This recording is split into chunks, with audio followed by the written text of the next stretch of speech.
Olá, alunos! Começamos aqui mais um módulo dentro de língua portuguesa, agora voltado para a gramática com um foco aí em concursos públicos, tá? Vestibular também vai pedir um pouco de gramática, mas se a gente pensar principalmente aí no Enem, que é o grande vestibular hoje, né, que dá acesso a diversas faculdades, essa parte gramatical ela não é tão cobrada diretamente em questões, tá?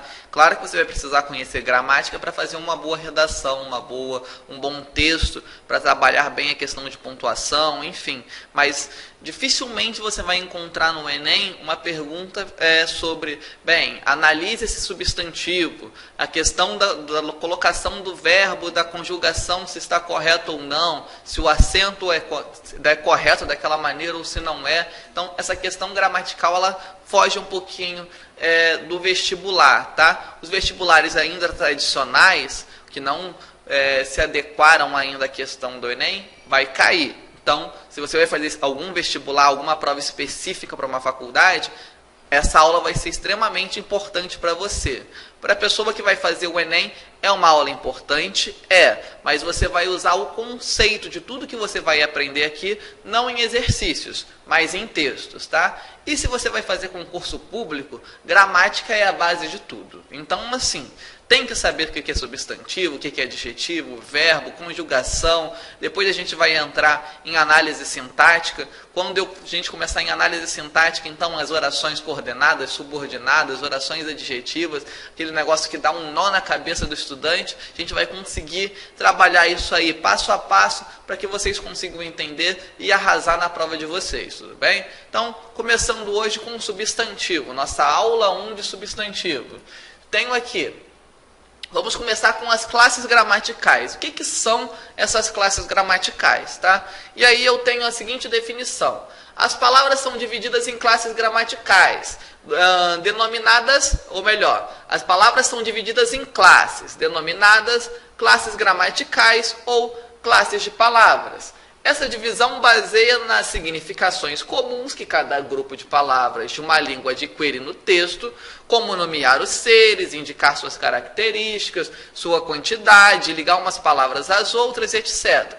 Então, um exemplo aqui, adquire contexto, nomear os seres, por exemplo, vai ser a característica do substantivo, que a gente vai trabalhar hoje.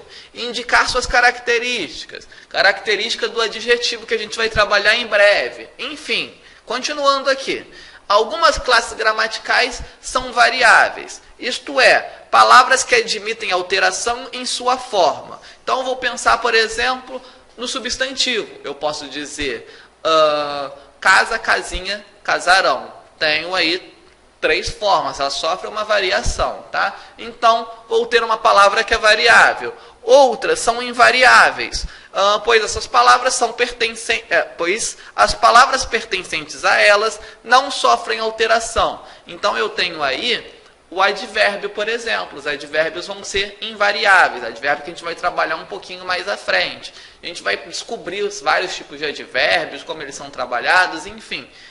É tranquilo, mas vamos por enquanto aqui só sabendo que existem palavras variáveis e invariáveis. E aí diz o seguinte, para fechar, na língua portuguesa há 10 classes gramaticais. Nós vamos trabalhar todas essas 10 classes aqui dentro das nossas aulas, tá ok? Então, continuando, tenho aqui as classes que são variáveis e as que são invariáveis. Nas variáveis temos substantivo, que vamos trabalhar na aula de hoje. Temos o artigo, que é tranquilo de trabalhar, adjetivo, numeral, pronome e o verbo, tá? O verbo que talvez seja a mais complicado de todas essas classes gramaticais variáveis. Nas invariáveis eu tenho o advérbio, tenho preposição, conjunção e interjeição. Todas bem tranquilas. O advérbio tem uma quantidade maior e talvez se torne um pouquinho mais complexo na hora de classificar. Mas, de uma maneira geral, o advérbio também é bem tranquilo, tá? Todas as classes gramaticais são fáceis de aprender. Tem algumas regras, principalmente em questão de flexão e tudo mais, mas é uma matéria mais fácil. É o basicão do português. As coisas começam a complicar de verdade em análise sintática, tá ok? Então, continuando aqui. Entrando especificamente agora na matéria do substantivo. O que vai ser esse substantivo? A gente já soltou um spoiler anterior ali, dizendo que o substantivo vai ser a palavra que vai nomear os seres, tá ok? Então vamos olhar a definição aqui. Então o substantivo será a classe gramatical que nomeará os seres. Já tinha mencionado isso no comecinho da aula. E aí eu tenho aqui os exemplos. Assim que João vendeu o seu carro, comprou uma casa. Então eu tenho aqui João, o carro e casa. Por que essas palavras estão destacadas? Porque elas são substantivas, tá? João, substantivo próprio. A gente vai ver essa classificação depois. Por que é um substantivo próprio? Porque dá um nome a um ser específico, tá? A casa e o carro vão dar nomes a seres, mas são seres que não são específicos, são seres mais genéricos, podemos colocar assim. E esses seres genéricos, então, vão receber a classificação de substantivo comum, ok? Então, João, carro e casa, substantivos. Tenho aqui, continuando, outro pedacinho, outro trechinho para a gente identificar os substantivos. E agora, José? A festa acabou, a luz apagou, o povo sumiu, a noite esfriou. E agora, José? E agora, você? Então, eu tenho aqui, para quem gosta de literatura, um pedacinho de um texto do Drummond, tá? Um texto conhecido. Tenho José, nome próprio. Então, nome próprio, substantivo. Tenho a festa acabou. Festa. Festa vai ser o nome de algo. Nome de algo, substantivo. A luz apagou, luz substantivo. O povo sumiu, povo substantivo. Tenho então, o povo sumiu, povo substantivo. Tenho, a noite esfriou, noite substantivo. E agora, José. José nós já vimos que é substantivo também por ser nome próprio. Então, o que eu tenho dentro de um texto são vários substantivos. O substantivo, vou colocar aí o substantivo e o verbo, que a gente vai estudar depois, são classes gramaticais que vão ser assim, base num texto, base da língua portuguesa, tá ok? Então são importantes entendê-los, por mais que eles não sejam tão complexos assim. O verbo talvez um pouco mais complexo que o substantivo. Então, continuando, eu tenho aqui classificação dos substantivos.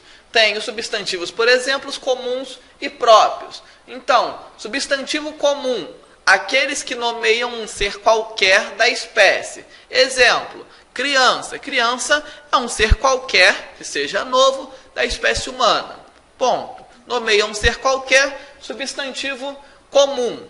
Rio, pode ser qualquer rio, então substantivo comum. Cidade, estado, país, enfim. Quando eu digo simplesmente país, pode ser qualquer país. Se eu digo Brasil, é um país específico, aí não é um substantivo comum, tá ok? É um substantivo próprio, que a gente vai ver daqui a pouco. Mas se eu digo simplesmente país, substantivo comum. E a oposição, entre aspas, né? Essa questão de oposição, ao substantivo comum é o substantivo próprio. São aqueles que nomeiam um ser específico da espécie. Então, se aqui eu tenho um ser qualquer, aqui eu tenho um ser específico de uma espécie.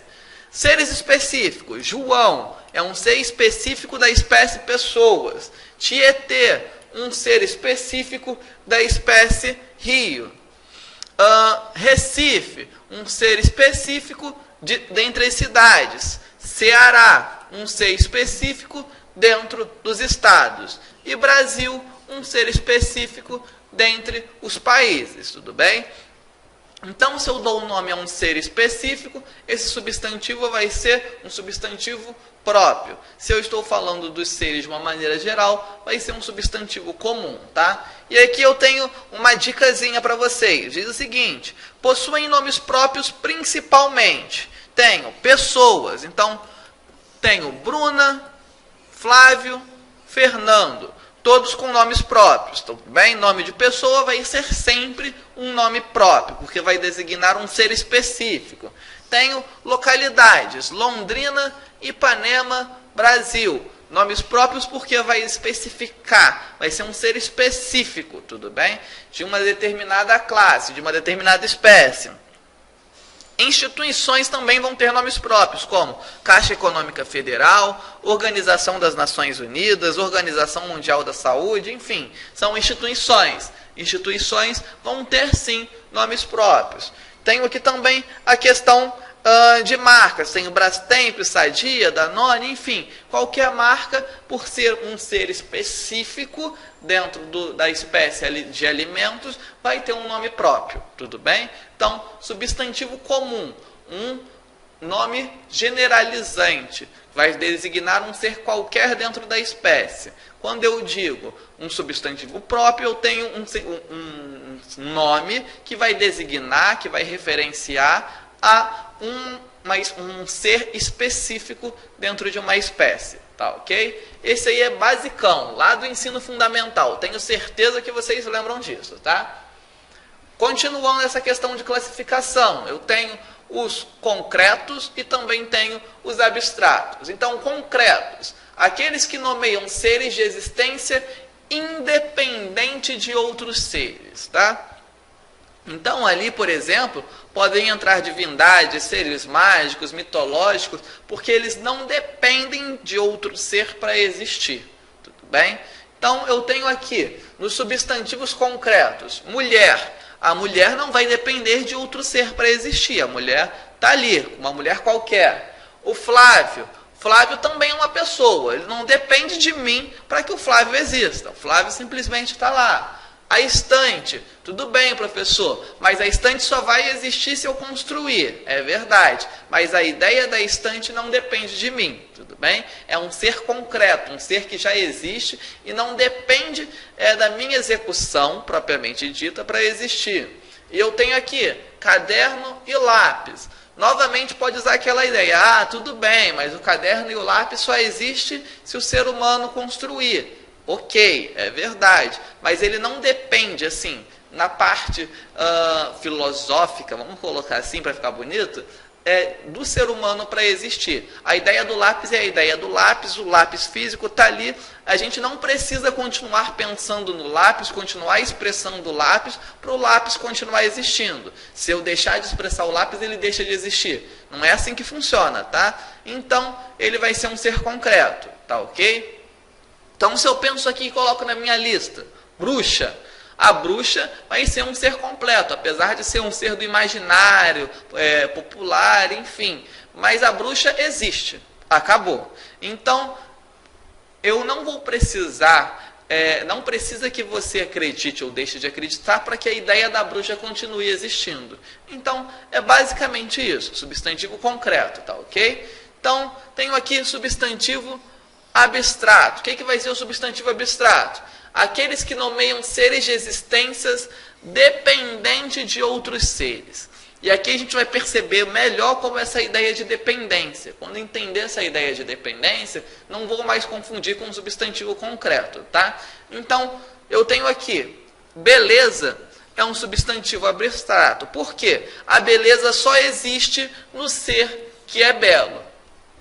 Se eu não tenho nenhum ser que é belo, eu não tenho beleza. Então, beleza não é um substantivo concreto. Ela precisa do ser que é belo para existir, tá ok? Então, tenho aqui tristeza, que vai existir, por exemplo, no ser que é triste. Se eu não tiver ninguém triste, eu não vou ter a tristeza existindo. Então, a tristeza vai ser um substantivo abstrato, tá?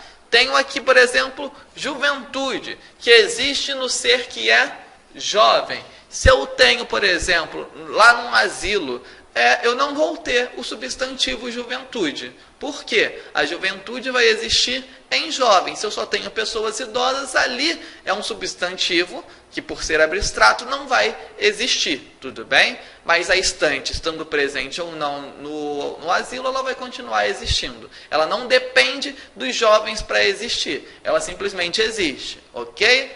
Então, essa é a diferença entre concretos e abstratos. Aí eu tenho aqui, são, portanto, e aqui é uma dica, são, portanto, abstratos os substantivos que nomeiam, por exemplo, qualidade, beleza, meiguice, doçura. A questão de estados, tristeza, alegria, cansaço. E ações também, beijo, abraço, corrida. O beijo vai ser abstrato porque o beijo só existe se eu praticar a ação de beijar. Então, beijo, substantivo abstrato, tudo bem? Bem tranquilo isso. Então, substantivo concreto não depende de outro ser para existir. O substantivo abstrato depende de um ser para existir. Tá ok? Se aquele ser para de exercer uma determinada ação, uma determinada característica, aquele substantivo deixa de existir. Certo? Vamos continuar então. Tenho aqui os substantivos coletivos, tá? Substantivo coletivo, ele é legal, é tranquilo, só que você precisa fazer uma coisa, que você vai ter que fazer muito dentro das aulas de gramática, decorar. Eu vou ler os substantivos coletivos com você vai ler, só que simplesmente ler não vai resolver o problema. A única forma de aprender coletivo é decorando. Infelizmente, nem sempre o decorar não é a melhor medida, tá? Nunca. O melhor é entender. Mas no caso de uma listagem como substantivo coletivo, não há muito o que fazer. Você precisa decorar. Então, o que vai ser o coletivo? Coletivo é um tipo de substantivo comum que, mesmo estando no singular, indica vários seres de uma mesma espécie. Então, eu vou ter uma palavra só para indicar vários seres, tá ok? Então, vamos dar uma olhadinha aqui na nossa lista de substantivos coletivos. Eu tenho um acervo. O acervo vai ser uma coleção de obras materiais e uma coleção ou uma coleção de obras de arte. Eu tenho o álbum. O álbum vai ser ou uma coleção de fotografias, uma coleção de selos, uma coleção de figurinhas, enfim. Então, só para esses dois. Como que funciona? Eu tenho uma palavra que vai designar vários seres. Várias figurinhas juntas, coladas num papel, eu vou dizer que aquilo é um álbum de figurinhas, é um álbum, tá? Eu vou dizer o seguinte, eu tenho várias obras de arte juntas.